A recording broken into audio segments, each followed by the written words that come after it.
প্রধান বক্তার আগমন, প্রধান বক্তার আগমন, প্রধান বক্তার আগমন, শুভেচ্ছা স্বাগতম,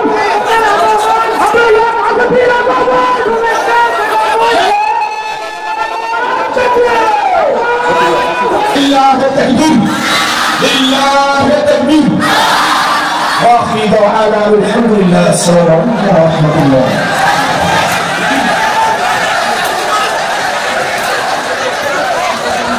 সম্মানিত উপস্থিতি, আপনারা ধৈর্যের সাথে জায়গা মতো বসে পড়ুন। আপনারা জানেন আমার চাপায়ের শিবগঞ্জের ভাইয়েরা কেমন আছেন আপনারা সবাই?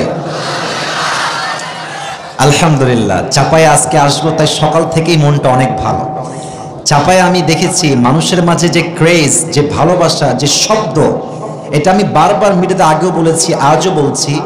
চাপায়ের মানুষের সাউন্ডের সঙ্গে অন্য জেলার কোনো সাউন্ডের কম্পেয়ার করা যাবে না, তুলনা করা যাবে না। তাদের কথা শুনলেই বুঝবেন যে সামনে সব বাঘের বাচ্চাগুলো বসে আছে। আল্লাহ চাপায়ের শিবগঞ্জের ভাইদেরকে কবুল এবং মঞ্জুর করো, পড়া আমিন। আজকের প্রোগ্রামে আমরা বসতে পেরে সবাই খুশি না বেজার? সকলে আমরা দিল খুলে মন খুলে পড়ছি আলহামদুলিল্লাহ। আমার প্রিয় মা বোনদের জায়গা হচ্ছে না, আমি মাইকে শুনলাম।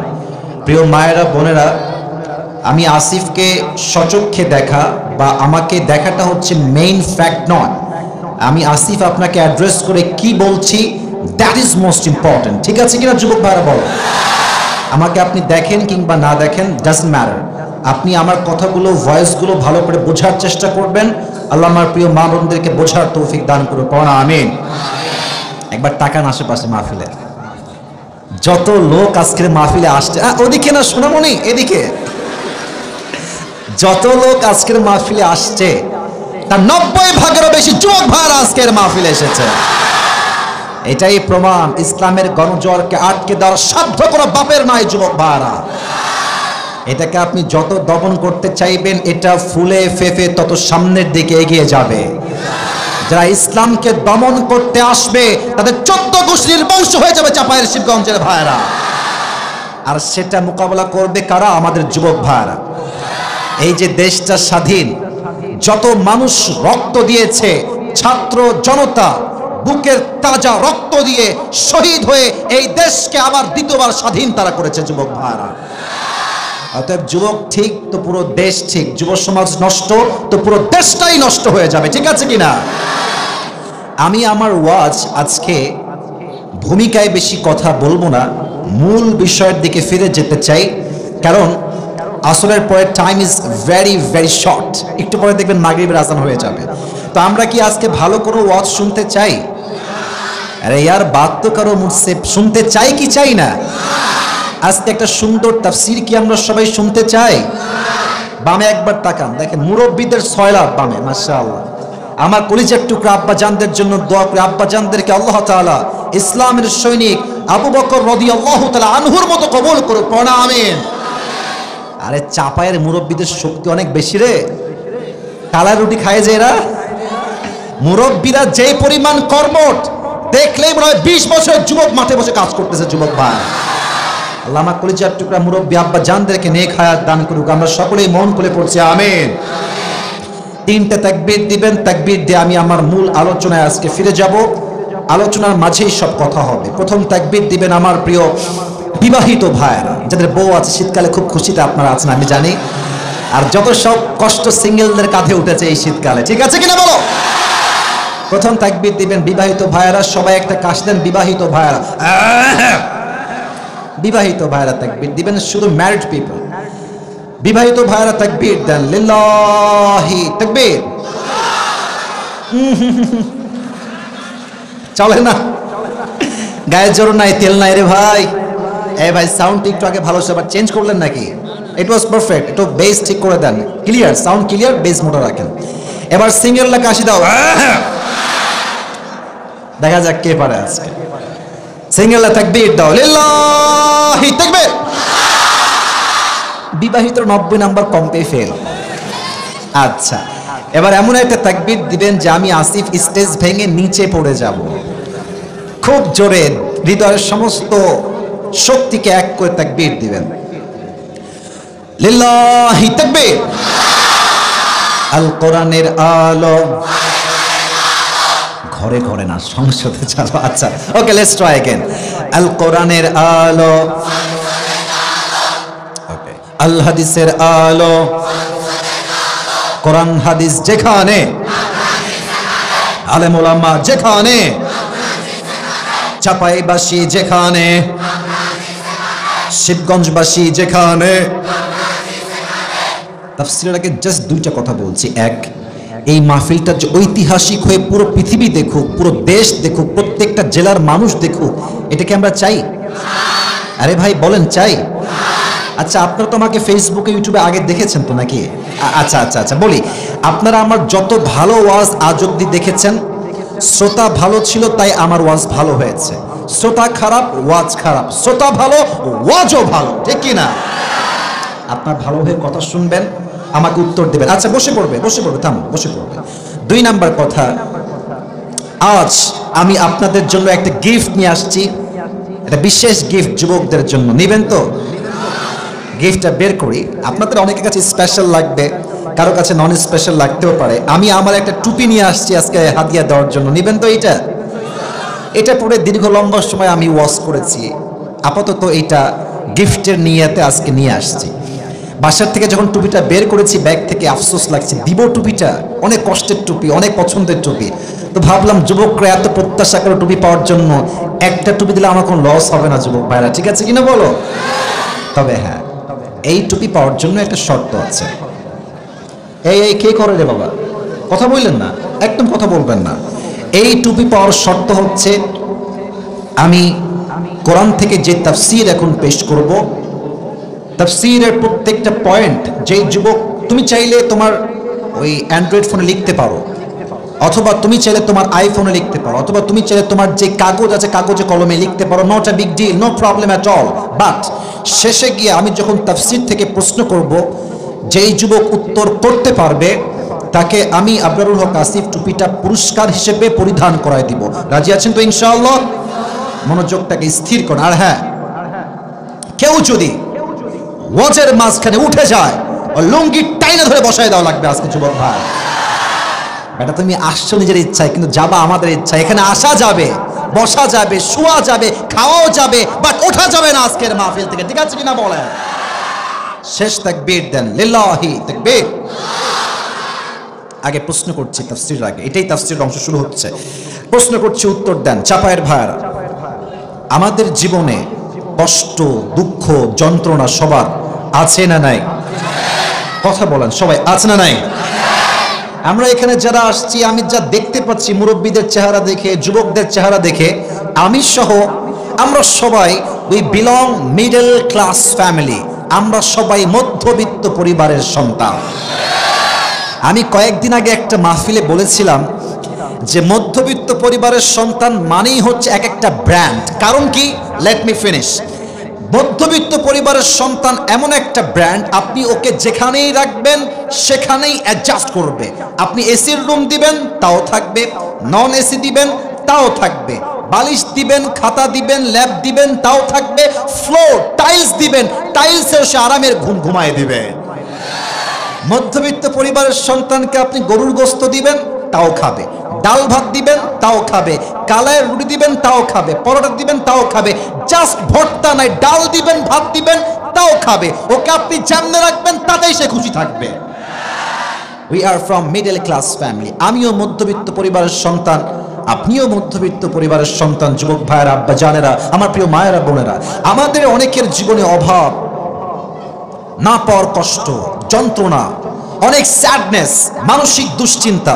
বলেন তো সবাই একবার জোরে সোরে আছে না নাই? এই কোরআন যদি কেউ বোঝে, কেউ জানে, কেউ মানে, কেউ পড়ে, তার কি আর কোনো কষ্ট থাকতে পারে? আসতে হয়ে গেল যে সবাই বলেন থাকতে পারে। এই কোরআনে সমস্ত কষ্টের সলিউশন দিয়েছে এক সত্তা। আওয়াজ দিয়ে বলেন তো তিনি কে? আমার আব্বাজান বামে অনেকে বসে আছেন, আপনাদের পায়ে আমার হাত আমি রাখলাম, আপনাদের পায়ে হাত রেখে একটা কথা বলতে চাই। আব্বাজান, আপনি যদি আপনার ছেলের চরিত্রকে ঠিক করতে চান, রাইট টাইমে সঠিক বয়সে অল্প বয়সে নিজের ছেলেকে ভালো দিনদার মেয়ে দেখে বিয়ে দিয়ে দেন। আপনি যদি আপনার ছেলেকে রাইট টাইমে বিয়ে না দেন, আপনার ছেলে যত জায়গায় যত ঘাটে পানি খাবে প্রত্যেকটার দায়ভার কিয়ামতে আপনাকে বহন করতে হবে। আব্বাজান, বিয়ে দিয়ে দেন আপনার ছেলেকে। হ্যাঁ, মুরব্বীরা একটা অবজেকশন দিবে যে হুজুর আমার ছেলে তো এখনো কামাই করা শেখে নাই, ইনকাম করতেই পারে না আমার ছেলে। আপনি বলবেন বাপ তুই বিয়ে কর, তোর বইয়ের জন্য 1 বছর 1.5 বছর 2 বছর যা লাগে আমি প্রোভাইড করব, বাট তুই বিয়ে করে হালালে আয়, তুই হারাম করবি আর আমি কেমন ধরা খাবো, এটা চুল পরিমাণ বরদাস্ত করা যাবে না। ঠিক আছে কিনা বলেন? আর মায়েদেরকে বলবো, ওদিকে অনেক বোনরা এদিকে বোনরা আছেন, বিয়ের সময় টাকাওয়ালা টাকলাকে বিয়ে করা বাদ দিয়ে চরিত্রবান যুবক খুঁজে আপনাকে বিয়ে করতে হবে। অনেক মেয়ে টাকা পাইলে মুরব্বী না যুবক মাথায় চুল আছে কিনা they don't care about it. তারা কয় টাকা আছে যেখানে আমিও আছি সেখানে। প্রিয় বোন, আপনি টাকা পাবেন, গাড়ি পাবেন, বাড়ি পাবেন, বাট ওয়াল্লাহি কোন আমার সামনে আছে, আমি আপনাকে আল্লাহর নামে শপথ করে বলছি, চরিত্র নাই যেখানে বিবাহের জীবনে সুখ নাই সেখানে। অনেক মেয়েদের দেখবেন চরিত্রবান দাড়িওয়ালা দিনদার ছেলে পছন্দ না, গাঞ্জাখোর দেখলেই এরা পছন্দ করে। এরা তখন বিয়ের পরে বাস খায়। কেমনে বাস খায় দেখেন, কথার পয়েন্ট বুঝবেন তাহলে তাফসীরের কথাগুলো আমি ভালো করে হাইলাইট করতে পারবো। যেই যুবক নিজের জীবনের মূল্যই বোঝে না, গাঞ্জা খেয়ে নষ্ট করে, ও তার বইয়ের মূল্য বুঝবে কেমন করে রে ভাই?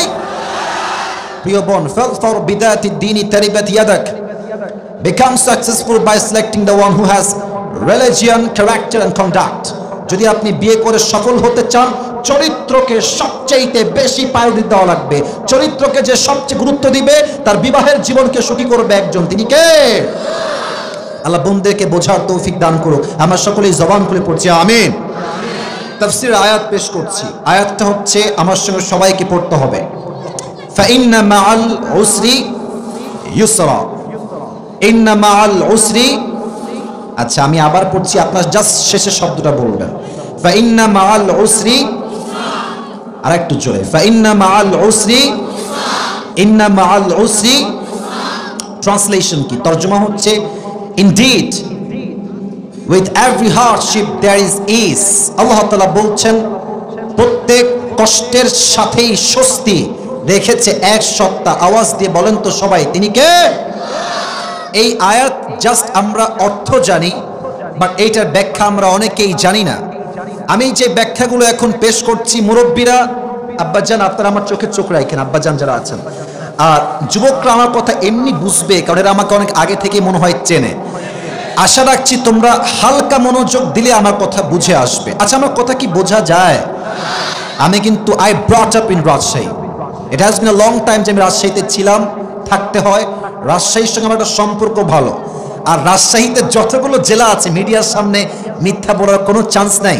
রাজশাহীতে যত জেলা আছে, আমার সবচাইতে ফেভারিট, সবচেয়ে পছন্দের জেলার নামই হচ্ছে চাপাই জেলা।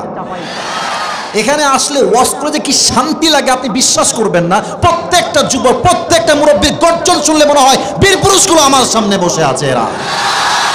এই আয়াতের মোট 4টা ব্যাখ্যা দিব। বলেন সবাই কয়টা? চিৎকার করব না, ঠান্ডা মাথায় বলছি। আরেকবার প্রশ্ন করছি, এই আয়াতের মোট কয়টা ব্যাখ্যা দিব? 4টা। তাকান, আয়াতটা বোঝেন। আল্লাহ তাআলা বলছেন ফাইন্না মাআল উসরি ইউসরা, ইন্না মাআল উসরি ইউসরা। এই ওদিকে তাকাও, এদিকে তাকাও। আশ্চর্য কথা, ওইদিকে কিছু না, এদিকে তাকাও। এখানে আল্লাহ তাআলা আয়াতটা শুরু করেছেন আল উসর, কষ্ট দিয়ে, দুঃখ দিয়ে, হতাশা দিয়ে, কিন্তু আয়াতের শেষ শব্দ হচ্ছে স্বস্তি দিয়ে। কিন্তু আপনি যদি অ্যারাবিক গ্রামাটিক্যাল রুল অনুযায়ী দেখেন, আরবি যেই ব্যাকরণগত দিক আছে, সেই দিক থেকে এই বাক্যের শুরু হচ্ছে, মুবতাদা হচ্ছে ইউস, স্বস্তি, বাহ্যিকভাবে শব্দটা শুরু হয়েছে কষ্ট দিয়ে, বাট গ্রামার অনুযায়ী এর শুরুটা হচ্ছে স্বস্তি। এর কারণটা কি? আল্লাহ তাআলা চান যে মানুষ যেন তার জীবনের কষ্টের দিকে না তাকিয়ে স্বস্তির দিকে ফোকাস করে। আচ্ছা, চাপায়ের শিবগঞ্জের ভাইয়েরা আমাকে একটা উত্তর দেন, রানিং যেই মাস চলছে এই মাসটার নাম কি অক্টোবর না নভেম্বর? আজকে কয় তারিখ বলেন সবাই, কয় তারিখ? একটা প্রশ্ন করছি মুরব্বী আব্বাজান, আপনারাও বলবেন, বুঝে বলবেন। এই 16 দিনে আপনি কয়দিন না খেয়েছিলেন একটু বলেন তো দেখি, বলেন। না খেয়েছিলেন কোনোদিনও? আচ্ছা, আপনি এই পুরো মাসে কয়দিন অসুস্থ ছিলেন যদি হিসাব করেন দেখবেন হয়তো 1 দিন বা 2 দিন বা 3 দিন। তার মানে আমাদের জীবনের লম্বা সময় আমরা সুখে থাকি বেশি, আরামে থাকি বেশি, খাওয়া দাওয়া করি বেশি, সুস্থ থাকি বেশি, কিন্তু আমাদের স্বভাবটা হচ্ছে এমন, সব ঠিকঠাক তাকাই না, একটা ভুল হয় ওইটার দিকে তাকাই বলি আল্লাহ তুমি কি আর মানুষ পাইলা না, সব কষ্ট তুমি আমাকেই দিলা। মানে এত যে কিছু আছে তাকায় না, খালি কষ্টের দিকে তাকায়। আচ্ছা, এই টিস্যুর রংটা কি? কথা কোন এটা কি? সাদা। আমি যদি এখানে একটা কলমের দাগ দেই কালো করে, তো আমি যদি বলি দেখেন তো কি দেখা যায়, পুরো কাগজ কিন্তু সাদা, কিন্তু সবাই বলবে হুজুর এই যে কালো দাগ এইটা দেখা যায়, কিন্তু পুরো যে সাদা এটা কেউ দেখতে চায় না। জীবনে হাজার সুখ থাকে, কেউ দেখতে চায় না, একটা দুঃখ সাদা মন খারাপ করে বসে থাকে। আল্লাহ বলছেন এই বাক্যের শুরু হচ্ছে ইউস, তোমরা কষ্টের দিকে তাকিও না, স্বস্তির দিকে তাকাও। আল্লাহ তোমাকে কি দিয়েছে তা নিয়ে ভাবো, কি দিয়ে দেন নাই তা নিয়ে ভাববা না। তোমার জীবনকে সুখী করে দিবে একজন, তিনি কে? তাহলে 1 নাম্বার কথা হচ্ছে এই আয়াতে আল্লাহ আমাদের ফোকাস রাখতে চায় কষ্টের উপরে না স্বস্তির উপরে। বুঝলে বলতে হবে যে আপনাদের, কিনা আমি পারবো না ওয়াজ করতে, কষ্টের উপরে না স্বস্তির উপরে। 1 নাম্বার ব্যাখ্যা। 2 নাম্বার ব্যাখ্যা হচ্ছে ফাইন্না মাআল উসরি ইউসরা। ইউস শব্দটা হচ্ছে নাকেরা বা অনির্দিষ্ট, অর্থাৎ সিঙ্গেলদের কষ্ট হচ্ছে আমার বউ নাই, এটা তারা জানে যে এই কষ্ট আমার জীবনে আছে। যার চাকরি নাই তার কষ্ট হচ্ছে আমার জীবনে চাকরি নাই, এটাই আমার কষ্ট। বাট স্বস্তি আপনি কেমনে পাবেন এইটা আপনার জানা নাই। দেখবেন মাঝে মাঝে রাস্তাঘাটে হাঁটার সময় মাঝে মাঝে সুন্দরী মেয়েরা চোখের সামনে পড়ে না? কিছু যুবক একবার দেখলে আর চোখ নামাইতেই চায় না। তো বললাম কি তাকায় আছিস কেন? বলে হুজুর একবার देखना हलाल है तो हम देखते हैं और देखते ही रहेंगे क़यामत तक हमारी आंख नहीं हटेगा इससे। আছে না নাই? একবার দেখ হালাল মানে কি রে বাবা? তুমি প্রথম দেখেছো, চোখটা নামাবা আর পড়বা আস্তাগফিরুল্লাহ। আল্লাহ তাআলা বলছেন তুমি ভাবছো একটা মেয়েকে দেখে यार अगर मुझे ये लड़की मिल जाए बीवी के बिना पर तो मुझे जिंदगी में और क्या चाहिए बोलो। হ্যাঁ, মনে হবে এই মেয়েকে পেয়ে গেলেই তো আমার জীবনের সব সুখ আমি পেয়ে যাব। বাট কিছু কিছু মেয়ে উপরে ফিটফাট, ভেতরে পুরোটাই সদরঘাট।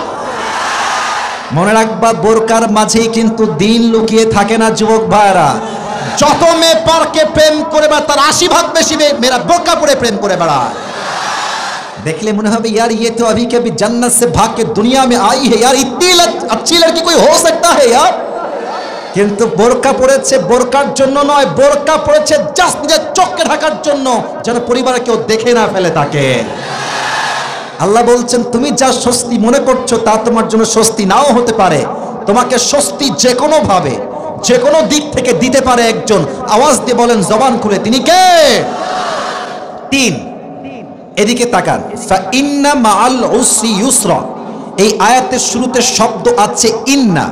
এখানে অনেক মাদ্রাসার ছাত্র আছো, স্কুলের ছাত্র আছো, আমি আবার বলছি আয়াতের শব্দের শুরু কি? ইন্না। বলেন সবাই আয়াতের শব্দের শুরু কি?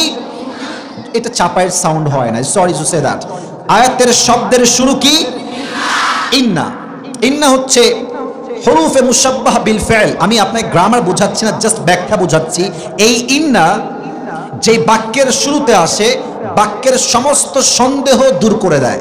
অনেক যুবক ভাবে কিরে আমার বিয়ে কি সত্যি হবে? আমি কি জীবনে সত্যি কোনো বউ পাবো? আমি কি সত্যি চাকরি পাবো? আমি কি সত্যি ব্যবসায় সফল হব? মুরব্বী ভাবছে আমার ছেলে কোনোদিন ভালো হবে না। আমার বউ কোনোদিন ভালো হবে না। আল্লাহ বলছেন নিশ্চিত নিশ্চিত তুমি ভালো বউ পাবে, নিশ্চিত নিশ্চিত নিশ্চিত তুমি ভালো চাকরি পাবে, নিশ্চিত নিশ্চিত নিশ্চিত তুমি ভালো ব্যবসা করবে, নিশ্চিত তোমার জীবনে স্বস্তি আসবে, কোনো সন্দেহ নাই। বিশ্বাস রাখো, তোমাকে স্বস্তি দিবে একজন, তিনি কে? There is no doubt in it, কোনো সন্দেহ নাই। ইন্না এসে সমস্ত সন্দেহ দূর করে দিয়েছে। এই 4 নাম্বার ব্যাখ্যা থেকে আমি ঘটনা শুরু করব। ঘটনা শোনার জন্য জাস্ট কান নয়, দিল খাড়া করতে হবে, দিলের কান খাড়া করতে হবে। সবাই একটা কাশি দেন, হয় না হয় না, তাকবীর দেন, লিল্লাহি তাকবীর। শেষ ব্যাখ্যা। আমার পাশে ওলামা ইকরাম আছেন, অনেক হুজুররা আছেন, আমার কথা ভুল বলার কোনো চান্স নাই। ভুল বললে কাউন্টার দিবেন, নো প্রবলেম এট অল। ফাইন্না মাআল উসরি ইউসরা, ইন্না মাআল উসরি। আচ্ছা, এটা তরজমা কি হবে বলেন তো? কষ্টের পরে সুখ না কষ্টের সাথে সুখ? Right answer. আমি আবারও বলছি, আমরা ভুল তরজমা করি। ওয়াজে আমরা বলি কষ্টের পরে সুখ, ডেফিনেটলি রং ট্রান্সলেশন, ভুল তরজমা। আল্লাহ তো যদি বলতেন কষ্টের পরে সুখ, তো আল্লাহ বলতেন ফাইন্না বাদাল উসরি ইউসরা, ইন্না বাদাল উসরি ইউসরা। আল্লাহ এমনটা বলেন নাই। আল্লাহ কি বলেছেন? ফাইন্না মাআল উসরি ইউসরা, ইন্না মাআল উসরি ইউসরা। কষ্টের পরে সুখ নয়, কষ্টের সাথেই আছে সুখ। সুবহানাল্লাহ। এটা বলার জন্য একটা ছোট্ট ঘটনা বলতে চাই আমার জীবন থেকে। রাগটাগ করবেন না তো আপনারা? এত আস্তে রাগ করবেন না বললেন, রাগ করবেন নাকি আপনারা? আপনারা হয়তো অনেকে জানেন যে আমি একটা বড় কার অ্যাক্সিডেন্ট করেছিলাম, জানেন আপনারা? আমার গাড়ি যে অবস্থা, হয়তো আপনারা ফেসবুকে দেখেছেন। আমার প্রোগ্রাম ছিল কুমিল্লায়। কোনলায়? কুমিল্লা। নাম শুনছেন আপনারা সবাই? কুমিল্লার চাঁদপুরে আমার প্রোগ্রাম। আমি গাড়িটা কিনেছিলাম জাস্ট জানুয়ারির 1 তারিখে, brand new car from showroom কিনেছি 1 তারিখে। 7 তারিখে আমার প্রোগ্রাম ছিল Chandpur. And I was coming back from Chandpur to Comilla main city. ফিরে আসছিলাম যখন, এই আপনাদের যে রাস্তা, এরকম তিরিং বিরিং রাস্তা না এটা, এই যে আসলাম আমি, একবার এদিক আরেকবার এদিক, বোঝা বড় দায়। তো প্রোগ্রাম করে I was coming back to Comilla main city, আমার হোটেলে আসছিলাম। তো আমার ড্রাইভার গাড়ি চালানোর সময় আবেগ কাজ করেছে, বিবেক কাজ করে নাই। ছোট্ট রাস্তা, গাড়ি চলছে 80-তে, 90-এ গাড়ি চলছে। তো গাড়িটার রাস্তা হচ্ছে এইরকম, আমার হাত কি দেখা যায়? আরে ইয়ার বাদ করো, দেখা যায়? যাচ্ছে গাড়ি এমনে, গাড়ি টার্ন নেবে ডান দিকে। আচ্ছা, যারা আপনারা ভ্যানে চড়েন, বাইক চালান, অথবা গাড়িতে কখনো চড়েছেন, বাসে বা কারে, যেখানেই হোক, গাড়ি যদি যায় 80-তে আর যেতে হবে ডান দিকে, আপনি কি ঠাস করে গাড়ি ঘুরাইতে পারবেন? পারবেন না। ঘুরাইলে বুঝবেন বাস কারে কয়। তা আমার ড্রাইভার সাহেব ঘুরিয়েছেন 80-তেই গাড়ি। তো আমার আর ডান দিকে যাওয়া হয়নি, আমি সোজা খালে চলে গিয়েছিলাম, সোজা খালে। তো প্রিয় ভাইরা, আপনি আমার কথায় হাসবেন না, আমার কথার মূল পয়েন্ট বুঝবেন। আমি সেই দিন সিট বেল্ট বাঁধে না, কারে সিট বেল্ট আছে না, আমি বাঁধি নাই, এমনি বসে আছি এমনি। আর গাড়ি যখন ধাক্কা খেয়েছে, look at my right hand, আমার ডান হাত দেখেন, গাড়ি ছিল এমনে, যখন ব্রেক করেছে গাড়িটা গেছে উল্টায়, একবার উল্টায় সোজা হয়েছে, এন্ড সেকেন্ড টাইম আবার সিধা, থার্ড টাইম আবার উল্টা, এরপরে সিধা হয়ে পড়েছে পানির নিচে। আমি বললাম এটা কি হইল, আমি কোথায় আসলাম? আর দেখছি তল থেকে পানি উঠতে শুরু করেছে অলরেডি। আমার সামনে একজন ক্যামেরাম্যান ছিল, আমার ছেলের নাম হচ্ছে তানভীর। ও মানে ফেবা চাকা খেয়ে গেছে, হোয়াট হ্যাপেন, কি হইলো এটা, কোথায় ছিলাম কোথায় আসলাম রে।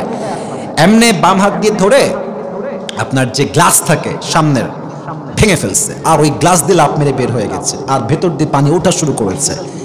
তবে হ্যাঁ, চাপায়ের শিবগঞ্জের বাইরে একটা কথা না বললেই নয়, যে অ্যাক্সিডেন্ট আমার গাড়ির সাথে হয়েছে, সামনের গ্লাস নাই, উপরের ছাদ নাই, বামের গাড়িই নাই, আমার গাড়িই নাই, কিছুই নাই।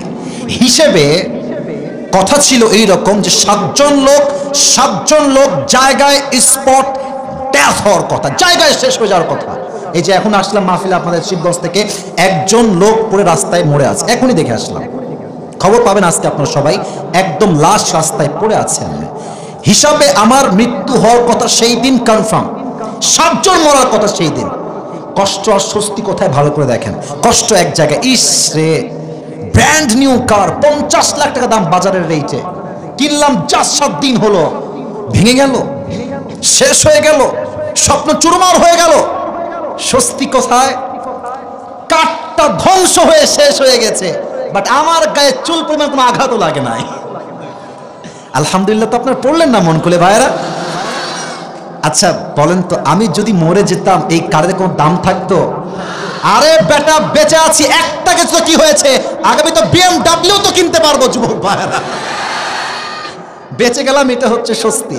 আর কষ্ট কোথায়? ভেঙে গেল গাড়িটা রে। তা আল্লাহ বলছেন কষ্টের পরে সুখ নয়, কষ্ট যখন তোমার লাইফে আছে ওই মুহূর্তে কোথাও না কোথাও একটা স্বস্তি তুমি খুঁজেই পাবা। সুবহানাল্লাহ। কিন্তু অনেক বিবাহিত ভাইরা আছেন, কথাটা রাগ করবেন না, অনেকের বিবাহিত জীবন মনে হয় যে দাজ্জালনির সঙ্গে সংসার করছি আমি। এ কথাই কয় না, কথা না বলে কারে ওয়াজ করি, বললেন কথা ঠিক আছে কিনা? কি এরকম বউ আছে না, ডিমান্ডের শেষ নাই, খালি চাই খালি চাই। তবে হ্যাঁ, কিছু কিছু আনম্যারিড মেয়ে আছে, এদের রুচি আরো খারাপ। এরা চাহিদার জন্য আইফোন 16 প্রো ম্যাক্স পাওয়ার জন্য কক্সবাজার পর্যন্ত চলে যায় যুবক ভাই। এদের জীবনে কোনো স্বস্তি নাই, এদের পুরো জীবনটাই গজব দ্বারা ভর্তি হয়ে যায়। ঠিক কিনা বলো? তা আমি যেটা বলছিলাম, কষ্টের পরে সুখ নয়, কষ্টের সাথেই আছে সুখ। তো যাদের বউ খারাপ, এরা সংসার করছে কেমনে? এই সিঙ্গেলরা তোমরাও শোনো, সংসার করছে কেমনে? একটা ছেলে হয়ে গেছে, একটা মেয়ে হয়ে গেছে, এখন স্বামী বলছে আম্মা বউটা আমার অনেক খারাপ, মা বউকে আমার একদম সহ্য হয় না, বাট আমার এই কলিজার টুকরা একটা মাত্র ছেলে, একটা মাত্র মেয়ে, ওর দিকে তাকাইলে আমার এতটা স্বস্তি লাগে যে আমি সমস্ত কষ্ট নিমিষেই ভুলে যাই। ঠিক আছে কিনা? কষ্টের পরে সুখ নয়, কষ্টের কথা না বললে ওয়াজ হবে না। কষ্টের পরে সুখ নয়, কষ্টের সাথেই সুবহানাল্লাহ পড়েন সবাই। তবে হ্যাঁ, এই কথা বললেই ওয়াজ শেষ হবে না। স্বস্তি পাবে দুই ধরনের ব্যক্তি। বলেন সবাই, কয়টা গুণ লাগবে? জোরে বলেন কয়টা? এক নাম্বার গুণের নাম হচ্ছে ধৈর্য, দুই নাম্বার গুণের নাম হচ্ছে যা হবে হয়ে যাক, আমার সব ভরসা এক সত্তার উপরে, তিনি কে?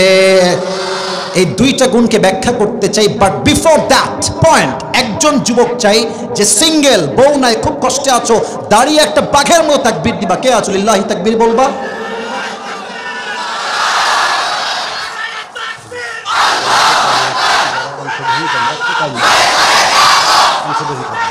আচ্ছা, শেষে দিও, শেষে দিও।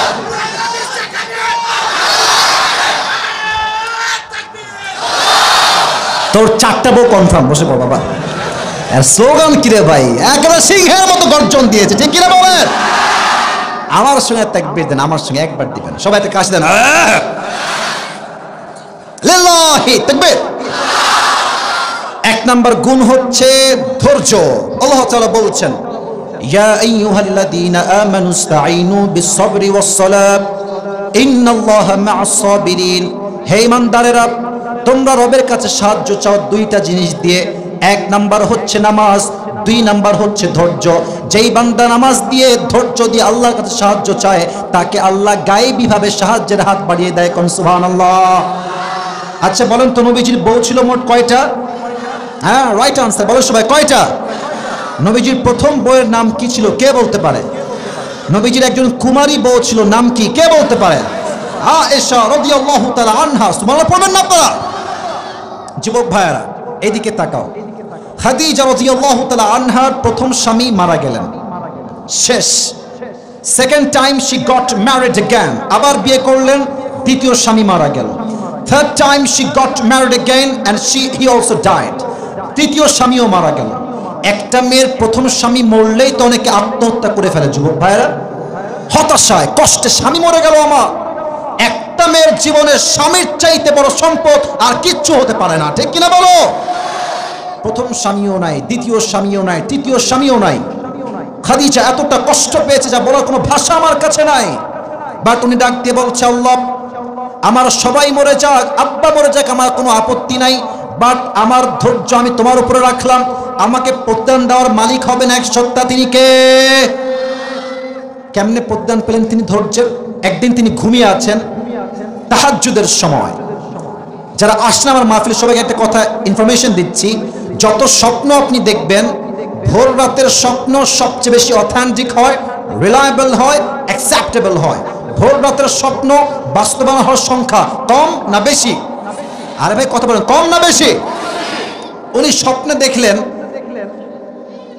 পূর্ণিমার রাত, আকাশের চাঁদ আলোকিত পুরো পৃথিবীটা হয়ে আছে। উনি দেখলেন চাঁদটা কত সুন্দর, চাঁদের গায়ে কত রং, কত আলো। চাঁদের দিকে এভাবে তাকিয়ে আছেন খাদিজা, দূর থেকে চাঁদ দেখছেন। হঠাৎ দেখছে চাঁদটা আকাশ থেকে জমিনে তার বুকের দিকে নেমে এসেছে। আর স্বপ্ন দেখে ঘুম ভেঙে গেছে। আমি কি স্বপ্ন দেখলাম? এইটা চাঁদ ভাঙলো কেন? What is the explanation of this dream? মা তাবিরু হাদাল হুলম, স্বপ্নের ব্যাখ্যা কি হবে? তার চাচা ওয়ারাকা বিন নাফিলের কাছে তিনি গেলেন, বললেন, চাচা আমি স্বপ্নে দেখলাম চাঁদ আকাশ থেকে আমার বুকের দিকে নেমে আসছে ভেঙ্গে ভেঙ্গে, এই স্বপ্নের ব্যাখ্যা কি হবে? তার চাচা ওয়ারাকা বিন নাফিল তাওরাত খুললেন, ইনজিল খুললেন, এবার ডাক দিয়ে বলছেন, খাদিজা তোমার জন্য বিশাল একটা সুসংবাদ আমার কাছে আছে। কি সুসংবাদ? What is the good news? সুসংবাদটা কি আমার জন্য বলুন আমাকে এখন এই মুহূর্তে। তার চাচা বলছে, খাদিজা এই স্বপ্নের ব্যাখ্যা হলো এই যুগের শেষ নবী মুহাম্মদুর রাসূলুল্লাহ সাল্লাল্লাহু আলাইহি ওয়াসাল্লামকে আল্লাহ তাআলা তোমার স্বামী হিসেবে এবং তোমাকে তার প্রথম স্ত্রী হিসেবে কবুল করতে চলেছে। সুবহানাল্লাহ। চাপায়ের শিবগঞ্জ সুবহানাল্লাহ হয় নাই, এবারও হয় নাই, এবারও হয় নাই, পড়েন সুবহানাল্লাহ। আচ্ছা, একটা মেয়ে যদি জানতে পারে যে আমার স্বামী পৃথিবীর সবচেয়ে চরিত্রবান স্বামী হবে, সে কি কষ্ট পাবে না সুখ পাবে? সে কি কষ্ট পাবে না স্বস্তি পাবে? স্বস্তি পেলেন যে আমার স্বামী হবে শেষ নবী মুহাম্মদুর রাসূলুল্লাহ সাল্লাল্লাহু আলাইহি ওয়াসাল্লাম। খুশি মনে বাসায় ফিরে আসছে। And she was waiting for the last messenger when he will come in her life. Khadija অপেক্ষায় আছে কখন আমার নবী আমার জীবনে স্বামীর রূপে আসবে। একদিন খাদিজা বাসায় বসে আছেন চুপচাপ হয়ে, একজন যুবক আসছে তার একজন দাসীর সাথে। তো বলছে, কে আসছে? বলছে, অমুক জায়গা থেকে একজন যুবক আসছে, ইসমুহু মুহাম্মদ। সে সবচেয়ে বিশ্বস্ত যুবক, যে তার কাছে সম্পদ রাখে, কখনো তাই কেউ ঠকায় না। সুবহানাল্লাহ পড়বেন না আপনারা সবাই? তো বলছে, সে কে? আমি একটু দেখি তো দূর থেকে। তো আমাদের যাদের বাসা আছে ওইদিকেও বাসা, এইদিকেও বাসা আছে, বাসায় এক রুম আর এক রুম, মাঝে মাঝে গেটও থাকে, জানালাও থাকে, থাকে না? থাকে না জানালা? আবার দেখবেন অনেকের বাসা হচ্ছে এইটা, এটা হচ্ছে রাস্তা, দেখবেন রাস্তার পাশেই বাসার জানালা আছে। চাপায়ের শিবগঞ্জের ভাইয়ারা আছে না? জানালা যদি কেউ খুলে রাখে, বাহির থেকে কে আছে ভেতর দেখা যায় না, যায় না, যায় না? তো খাদিজা বলছে, আমি দেখবো কে আসছে আমার বাসায় ব্যবসার মূল ধন নিতে। যখনই জানলা খুলে একটা ঝলক নবীর চেহারায় চোখ পড়েছে, তার চেহারা, তার স্ট্রাকচার, তার দেহের গঠন, তার লাবণ্যময় চেহারা, লম্বা নাক, তার গায়ের রং, তার হাইট, তার চুল, তার দাড়ি, তার বিউটিনেস, তার হ্যান্ডসামনেস, তার আদর্শ দেখে, চেহারা দেখে, তার আচরণ দেখে খাদিজা আগেই বুঝে গিয়েছে এটাই হচ্ছে শেষ নবী মুহাম্মদ সাল্লাল্লাহু আলাইহি ওয়াসাল্লাম। সুবহানাল্লাহ পড়েন সবাই। কিন্তু ভাই, বেড়া মানুষের লজ্জা কম, বেড়ি মানুষের লজ্জা বেশি। আমি একটু ফ্র্যাঙ্কলি বললাম, রাগ করবেন না, বেড়ি মানুষের লজ্জা আসলেই বেশি, এটা বাই বার্থ, জন্মগত। দেখবেন যে রাস্তায় একটা মেয়ে পছন্দ আপনার হয়েছে, ঠিক আছে, বলবো আজকে পছন্দ আমার হয়েছে, তোমার আমি বিয়ে করব। আমরা চাইলে বলতে পারি মোটামুটি লেভেলে, তবে অনেক যুবকেরও লজ্জা অনেক বেশি এখানে। কথা বলো ঠিক আছে কিনা? আমরা তাও বলতে পারি, বাট মেয়েরা সহজে বলতে চাইলেও পারে না। তো খাদিজা কেমনে মুহাম্মদ সাল্লাল্লাহু আলাইহি ওয়াসাল্লামকে প্রস্তাব দিবেন? She was confused about it. ভাবছে কেমনে দেওয়া যায়। তো উনি ভেবেছেন একটা ঘটক পাঠাবো আমার পক্ষ থেকে, আমার এক দাসীকে ডেকেছে, বলছে, এই নাও গোস্ত খাও, গরুর গোস্ত খাও, মুরগির গোস্ত খাও, সব খাওয়াচ্ছে। তো দাসী বলছে, কি ব্যাপার, এত খাওয়াও কেন আমাকে, কি কাহিনী বলবো তো? মতলব একটা আছে না? আরে কথা বুঝলে মতলব একটা আছে না খাদিজা? ইচ্ছা মতো খাওয়াইছে, টাকা দিয়েছে, হাদিয়া, গিফট, জামা, এর কোপায় ফেলেছে হাদিয়া দিয়ে। এবার বলছে, কি কাজটা বলেন।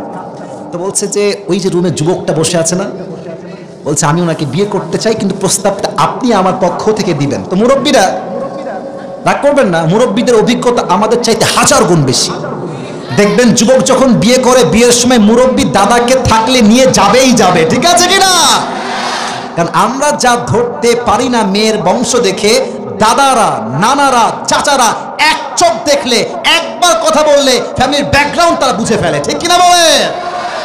তো ওই মহিলা চালাক ছিল, বলছে খাদিজা তোমার পছন্দ হয়েছে, that's fine, no problem, but আমি যদি এখনই প্রস্তাব দেই তবে সমস্যা আছে, এটা নেগেটিভিটি তৈরি হবে। কারণ কি, সে আসছে ব্যবসার জন্য, সে বিয়ের জন্য আসে নাই। তুমি তাকে সম্পত্তি দিয়ে দাও, মূলধন দাও, সে ব্যবসা করুক, ফিরে আসুক, তারপরে প্রস্তাব দেওয়া যাবে। তাই হলো, ব্যবসা হলো।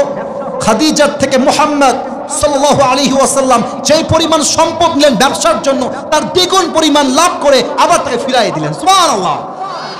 এবার প্রস্তাব দেখেন যুবকরা, মায়েরা, বোনেরা, কানটা খাড়া করবেন এই হাদিসের এই পয়েন্টে।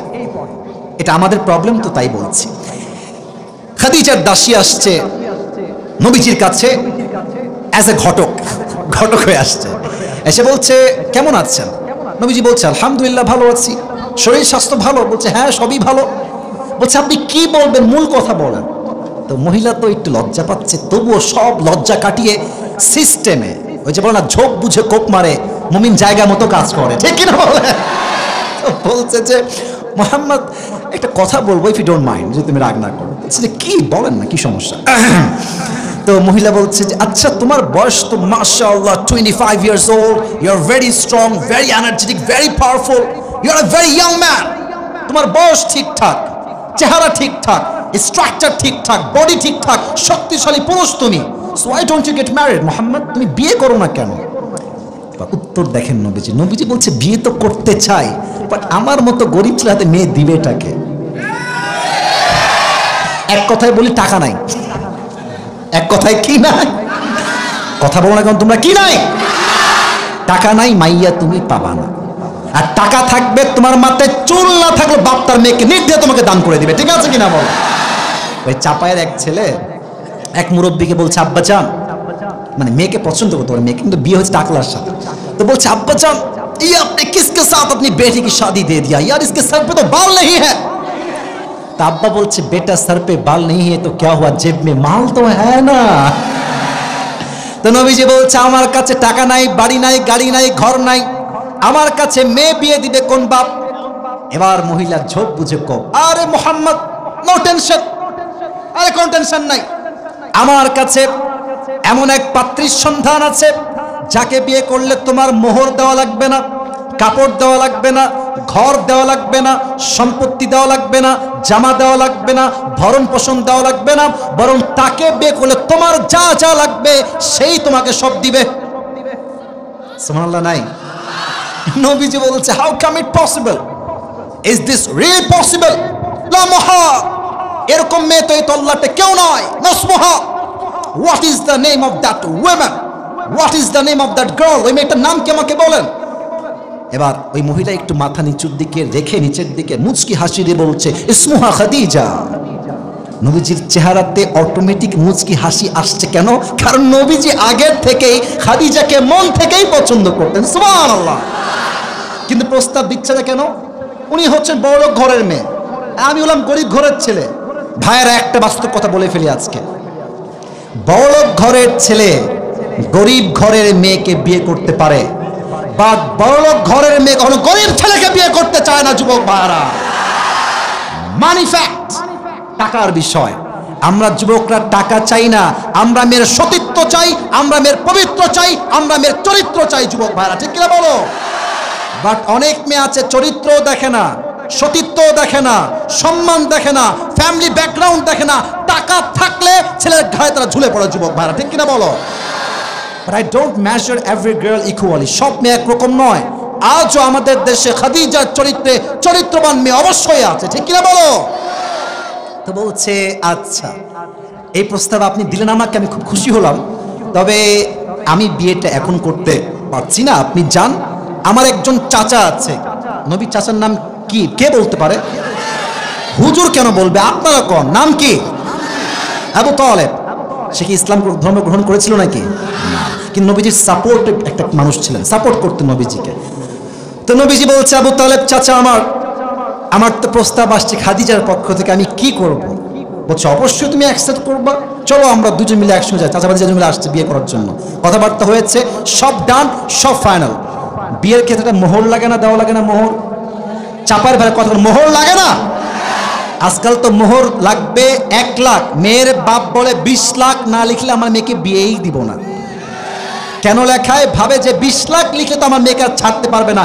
এই জুলুমের জন্য এই দেশে জেনার সংখ্যা বেড়েছে, বিয়ের সংখ্যা কমে গিয়েছে আমার যুবক ভাইরা। তো এবার বলছে আবু তালেব, মোহর আমি কি ধার্য করবো? আমাদের গরিব মানুষ, মোহর তোর কিছু আমাদের কাছে নাই। তো খাদিজা বলছে কি দিবেন? যা আছে তাই বলেন। তো বলছে আবু তালেব যে আমরা মোহর হিসেবে সর্বোচ্চ 20টা উট দিতে পারবো, আর কিছু না। খাদিজা বলছে এতেই আমি খুশি। সুবহানাল্লাহ। তো ঠিক আছে, উট নিয়ে আসেন। উট নিয়ে আসছে। এখন মেয়ে পক্ষের লোক আছে, ছেলে পক্ষের লোক আছে, এটা মেহমানদারির দরকার আছে না? আরে কোন মেহমানদারির দরকার আছে না? আছে না? কি খাওয়াবে? টেনশন নবীজির ঘাড়ে। কেমনে খাওয়ায়? খাদিজার মন কত বড়। খাদিজা বলছে আমার এই 20টা উট মোহরের সবগুলো জবাই করো, আমার মোহরের উট দিয়ে সমস্ত মেহমানদের মেহমানদারি করায় দাও। আজকালকার মেয়ে হলে এগুলো বলতো? আজকালকার মেয়েরা বাপের বাড়ি থেকে ফ্রিজ আনে, তো স্বামী একদিন ফ্রিজে হাত দিয়ে পেপসি খাবে বা পানি খাবে, এই সাবধানে হাত দিয়ে, ফ্রিজ আমার বাপ দিয়েছে। শোকেস নিয়ে আসছে, নর্মাল শোকেস। তো স্বামী একদিন খুলে প্লেট বের করতে একটু আঘাত লাগছে, এই সাবধানে হাত দাও, এই শোকেস আমাকে আমার বাপ দিয়েছে গো। আছে না নাই বলেন? মেয়েদের ভাব যে বুঝা কি মুশকিল রে ভাই। কিছু মেয়ে ভালো হইলে ভালো হয়, আর খারাপ হইলে খারাপের খারাপ হয়, ঠিক কিনা বলো? পুরোটাই দিয়ে দিয়েছে নবীর জন্য। এই জন্য আমার মাদেরকে বলবো, বোনেরা আমার, আপনার কাছে 5 লাখ থাকলে স্বামীকে 2 লাখ দেন, দিয়ে বলেন যে স্বামী তুমি ব্যবসা করো, সফল হও, তোমার লাভ তো আমার লাভ, তোমার লাভ আমার ছেলেরও লাভ, ঠিক কিনা বলেন? এটা আমার বোনদের মাইন্ড হওয়া দরকার। আমার বোনদেরকে আল্লাহ বোঝার তৌফিক দিক, পড়া আমিন। তো বিয়ে হয়ে গেল। এবার আসেন হাদিসের মেইন মেসেজ, বিয়ের ডান। বিয়েতে 500 আছে না? এরা কয়, এরা কেউ কয় না, লজ্জায় শেষ। আরে ভাই বিয়েতে 500 আছে না? নাই কন না কেন আপনার? তো খাদিজা নবীজির ঘরে আছেন, ডান দিকে বসে আছেন খাটে। নবীজি ঘরে আসছেন, উনি বাম পাশে বসেছেন। তো খাদিজা বলছে আপনি কি জানেন যে আমি আপনাকে আমার স্বামী হিসেবে কেমনে পেলাম, কিভাবে পেলাম?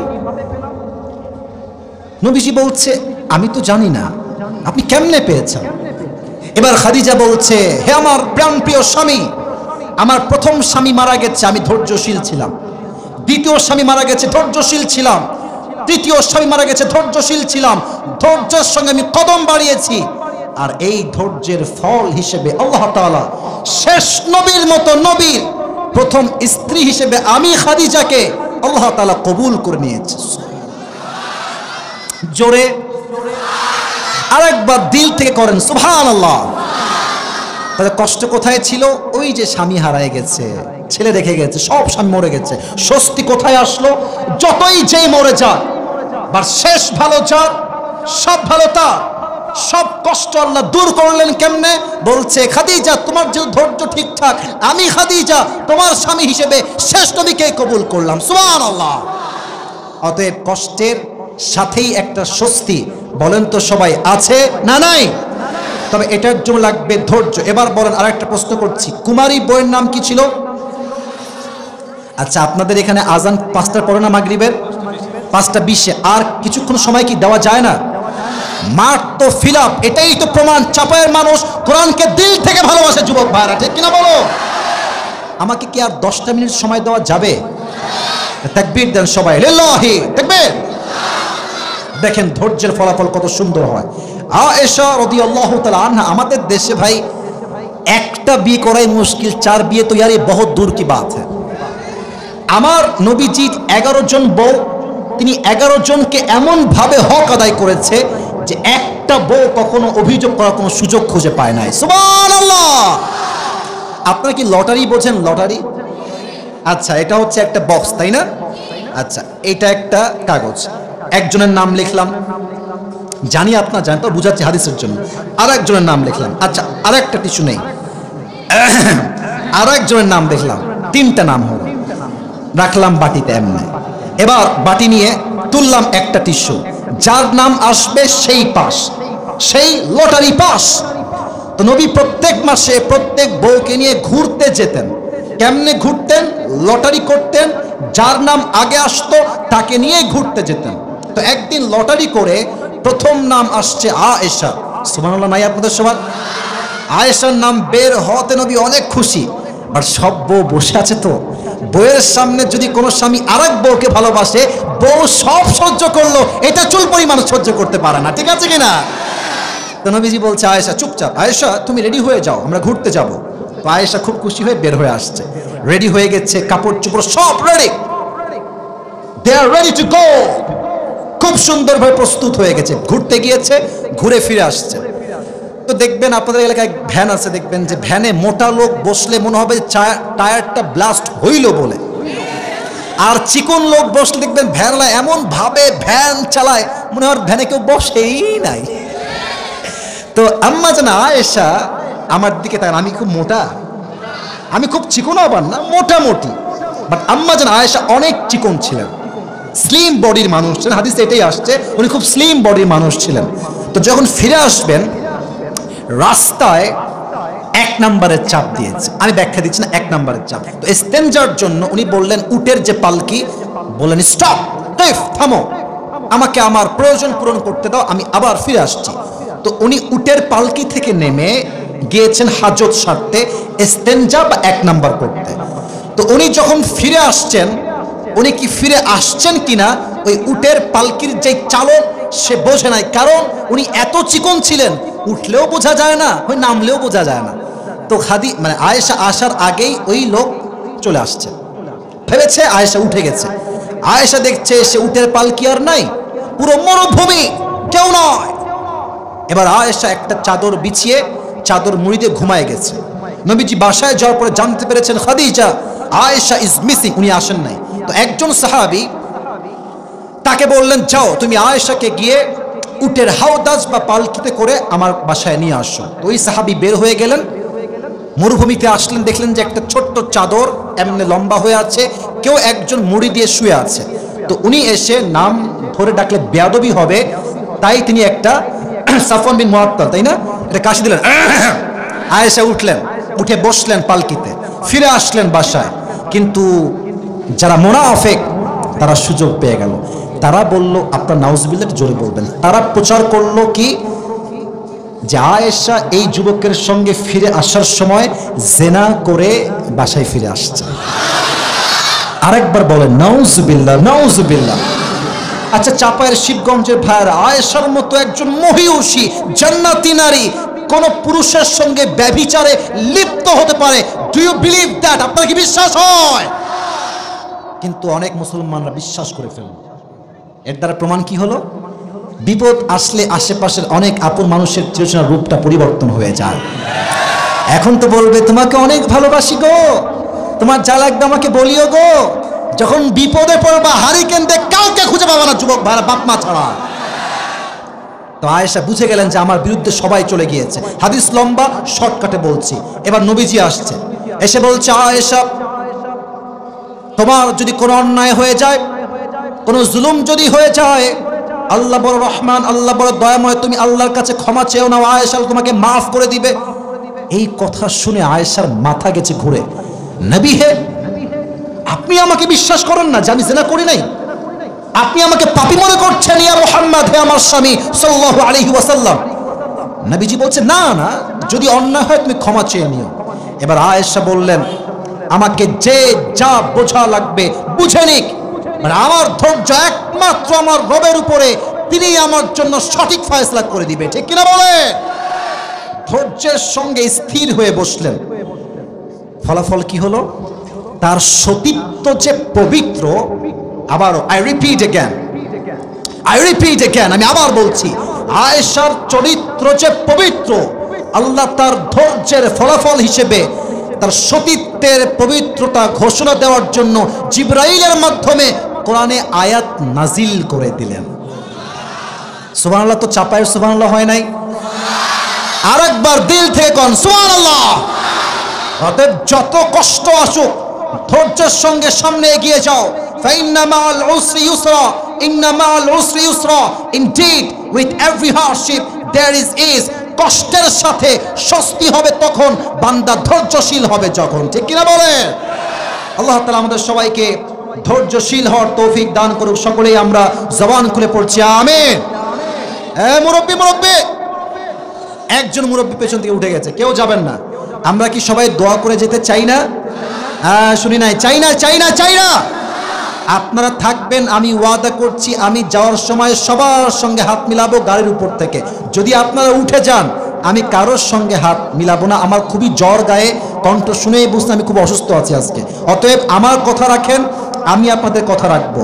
আমার কথা একটা, আসছে নিজের ইচ্ছায়, বাট যাবেন দোয়া শেষ করে। ঠিক কিনা বলেন যুবক ভাইরা? তাহলে আমি বলেছিলাম 4টা ব্যাখ্যা আমি রিপিট করছি। টুপি যারা পেতে চাও রেডি হয়ে যাও। সবাই একটা তাকবীর দেন, লিল্লাহি তাকবীর। না সাউন্ড হয়নি। ওই যে যুবক দাঁড়িয়েছিল না, তুমি একজন দাঁড়িয়েছিল ওখানে, তাকবীর দাও দেখি। তুমি কে আছো ওখানে? হ্যাঁ তাকবীর দাও।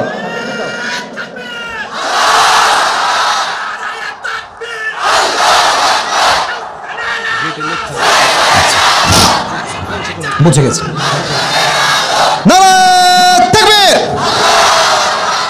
এদিকে তাকান, যদি কেউ উঠে যায় ওরে লুঙ্গির টাইনা ধরে বসায় দিবেন।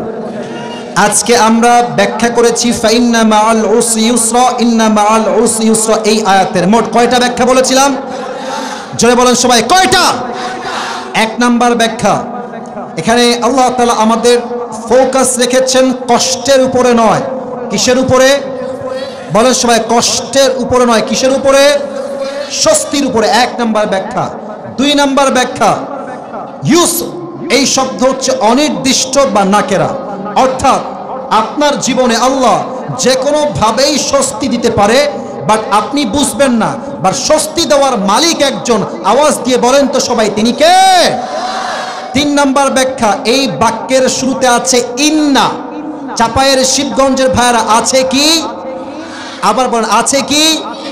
ইন্না যেই বাক্যের শুরুতে আসে, বাক্যের সব সন্দেহ দূর করে দেয়। ইন্না এসে এটা স্পষ্ট প্রমাণ হয়ে গিয়েছে, কষ্ট যেহেতু আছে স্বস্তি একদিন সুনিশ্চিত আসবেই আসবে। ঠিক কিনা বলো? 4 নাম্বার বলেছিলাম আমরা বলি কষ্টের পরেই আছে সুখ, বাট ট্রান্সলেশনটা ভুল। কষ্টের পরে সুখ নয়, কষ্টের, রিপিট আফটার মি, কষ্টের পরে সুখ নয়, কষ্টের সাথে। সুবহানাল্লাহ পড়বেন না আপনারা সবাই? আর বলেছিলাম সংক্ষেপ, কষ্টের সাথে স্বস্তি পাবে সে যার কাছে আছে কয়টা গুণ? হাত তুলে সবাই শিবগঞ্জে ভাড়া, কয়টা গুণ? হাত নামান। 1 হচ্ছে সবর বা ধৈর্য। 1 নাম্বার কি? ধৈর্য। এই ধৈর্যের ক্ষেত্রে বলেছিলাম খাদিজার কথা। সব স্বামী মারা গেছে, উনি কি আল্লাহকে বলেছেন যে আল্লাহ তুমি আমাকে এত কষ্ট দিলে, তুমি কি এতটা জালেম হয়ে গেছো? ইয়েস না কি নো? নো, উনি বলেন নাই। উনি বলেছেন আল্লাহ আমি তোমার উপর ধৈর্য ধারণ করলাম, তুমি ফলাফল দিবা। ফলাফল হিসেবে শেষ নবীকে তার স্বামী হিসেবে কবুল করেছে একজন, তিনি কে? 2, আয়েশার উপরে একটা বড় মিথ্যা অপবাদ আসছে, উনি ধৈর্যশীল ছিলেন। তার ফলাফল হিসেবে তার পবিত্র চরিত্রকে হাইলাইট করবার জন্য এই কোরআনে আয়াত নাজিল করেছে একজন। আওয়াজ দিয়ে বলেন তিনি কে? আর 2 নাম্বার গুণের নাম হচ্ছে তাওয়াক্কুল। You have to put your trust in Allah subhanahu wa ta'ala. وَمَنْ يَتَوَكَّلْ عَلَى اللَّهِ فَهُوَ حَسْبُهُ. এই ছেলে বেলাই বসো, আশ্চর্য কথা। বাবুরা বসো। وَمَنْ يَتَوَكَّلْ عَلَى اللَّهِ فَهُوَ حَسْبُهُ. Whoever trusts in Allah subhanahu wa ta'ala, Allah is sufficient for him. যে ব্যক্তি আল্লাহর উপরে ধৈর্য ধারণ করে, ভরসা করে, আল্লাহ একাই তার জন্য যথেষ্ট হয়ে যায়। সুবহানাল্লাহ। وَلَسَوْفَ يُعْطِيكَ رَبُّكَ فَتَرْضَى. If you can put your trust in your Lord, definitely Allah will give you something that will definitely make yourself happy. যেই বান্দা দুঃখে কষ্টে আল্লাহর উপরে ভরসা করতে পারে, আল্লাহ তাকে এত দিবে, এত দিবে, এত দিবে, সে কল্পনাই করতে পারবে না। সুবহানাল্লাহ। এই প্রশ্নগুলো উত্তর করতে পারবা কে? হাত তুলো। দাঁড়িয়ে যাও, দাঁড়িয়ে যাও। কে পারবে? দাঁড়িয়ে যাও। 1 2 3। আচ্ছা দাঁড়ায় থাকো, তোমরা দাঁড়ায় থাকো। আচ্ছা প্রিয় ভাই, একটা কথা, শুরুতে রুমাল দেওয়া হয়েছে, অনেকে দিয়েছেন, আবার অনেকে পরে এসেছেন। এখন ভলান্টিয়ার্স ভাইরা যাবেন, যারা পরে এসেছেন তারা দিয়ে দিবেন। এর মাঝে আমি বলে দিচ্ছি, যদি কেউ ওঠার সাহস করে যার পাশ থেকে উঠবে সে টাইনা ওকে বসাই দিবেন। রাজি আছেন তো ইনশাআল্লাহ? দোয়া না করে কেউ যাবেন না। আমি দাঁড় করাচ্ছি, কাকে আমি ডাকবো? ভলান্টিয়ার্স বারা পেছনে যাও, পেছনে অনেক লোক পরে আসছে, পেছনে যাও। কাকে দেওয়া যায়? 1 2 3 4 5। বাচ্চারা কি তুমি পারবা? বাচ্চা দাঁড়াইছো, তুমি পারবা? পারবা? মোবাইল লিখেছো তুমি? লিখেছো? আচ্ছা আসো, দাও আসো, তুমি দেখি পারো কিনা। মারহাবা বলবেন না আপনারা সবাই রে ভাই? এর আগে একবার চাপায়ে মাহফিল করেছিলাম, ছোট্ট একটা বাচ্চা ছেলে পুরো ওয়াজ এমন ভাবে শুনিয়েছে, এটাই প্রমাণ হয়েছে চাপায়ের প্রত্যেকটা ছেলে মেধাবী ছেলে, যুবক ভাইরা বসে থাকে মাহফিলে, ঠিক কিনা বলে? আগে আসো, দৌড় দিয়ে আসো। এরে সেলফি বাজরা বাবুরা বসো, সেলফি দিয়ে হেদায়েত আসবে না, হেদায়েত আসবে আল্লাহর কোরআন দিয়ে, যুবক ভাইরা ঠিক কিনা বলো? বসো, আমি হাত মিলাবো, সেলফি তুলবো, আমাকে শেষ করতে দাও দায়িত্বটা। বসে পড়ো। ওই বাচ্চাকে নিয়ে আসেন, দৌড় দিয়ে আসো। সবাই একটা কাশি দেন। প্রিয় চাপায়ের ভাইরা, শেষ ভালো যার, সব ভালো তার, কেউ যাবেন না, চুপ করে বসেন। তাকবীর দেন, লিল্লাহি তাকবীর। আল কোরআনের আলো, আল হাদিসের আলো, সামনে কেন আসবা? বসো বসো। ছি ছি, চাপায়ের লোক এরকম হয় না। বসে পড়েন।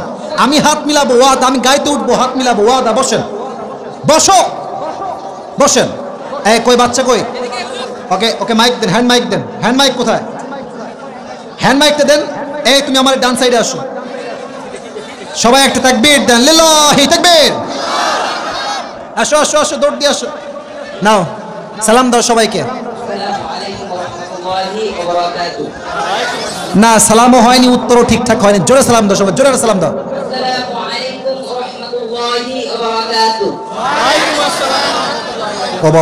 মাশাআল্লাহ। কষ্টের সাথেই আছে স্বস্তি। আমি এদিকে এদিকে, ওর বয়স খুবই কম, ওর থেকে বেশি আশা করলে বিপদ আছে আমাদের।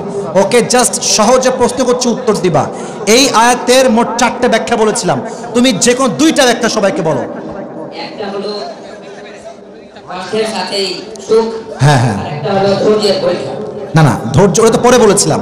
কষ্টের পরে সুখ নয়, কষ্টের সাথেই সুখ, এটা ঠিক আছে। আমি বলি, ওকে আমরা 3বার সুযোগ দিব বাচ্চা হিসেবে, পারলে পারবে না আরেকজন সুযোগ দিব। হ্যাঁ হ্যাঁ, ও যখন উত্তর দিয়ে দিবে আপনারা সবাই বলবেন জোরে সরে মারহাবা। বলেন সবাই মারহাবা, আবার বলেন মারহাবা।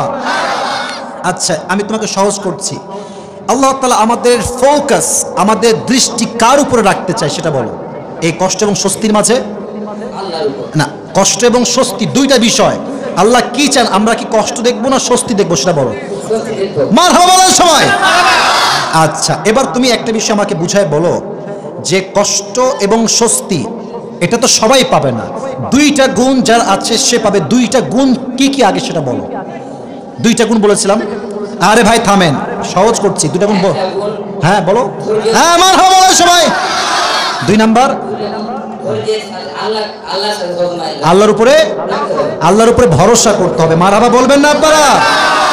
ও একটু ভেবাচায়া খাচ্ছে, বাট আপনারা একটু অ্যাপ্রিশিয়েট করেন, মারহাবা দেন, ও পারবে। বলেন ইনশাআল্লাহ। আচ্ছা, একদম মাথা ঠান্ডা রেখে বলো, খাদিজার তো প্রত্যেকটা স্বামী মারা গেছেন, উনি যে নবীকে স্বামী হিসেবে পেলেন কিসের বিনিময়ে, কি গুণের বিনিময়ে তিনি পেলেন? খুবই সহায়ক হও। তুমি বলো না, ও বলবে।